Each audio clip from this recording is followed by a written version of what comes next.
দেশের উত্তরাঞ্চলে খাদ্য নিরাপত্তাহীনতার হার বেশি। সবচেয়ে বেশি নিরাপত্তাহীনতায় রাজশাহী বিভাগের মানুষ। এই বিভাগের প্রায় ৩২.৯০% পরিবার মাঝারি বা মারাত্মক খাদ্য নিরাপত্তাহীনতার শিকার। বাংলাদেশ পরিসংখ্যান ব্যুরো বিবিএস এর খাদ্য নিরাপত্তা প্রতিবেদনে এসব তথ্য পাওয়া গেছে। এতে জানানো হয়, রাজশাহী, ময়মনসিংহ, রংপুর বিভাগে প্রতি ৩ জনের একজন মাঝারি খাদ্য নিরাপত্তাহীনতায় রয়েছেন। ময়মনসিংহ বিভাগে প্রায় ৩২.৬২% পরিবার মাঝারি বা মারাত্মকভাবে খাদ্য নিরাপত্তাহীন।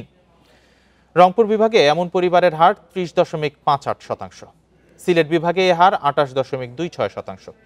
অন্যদিকে ঢাকা বিভাগে মাঝারি থেকে গুরুতর খাদ্য নিরাপত্তাহীনতার হার ১৭.৫০% এবং চট্টগ্রামে এই হার মাত্র ১৩.৩২%।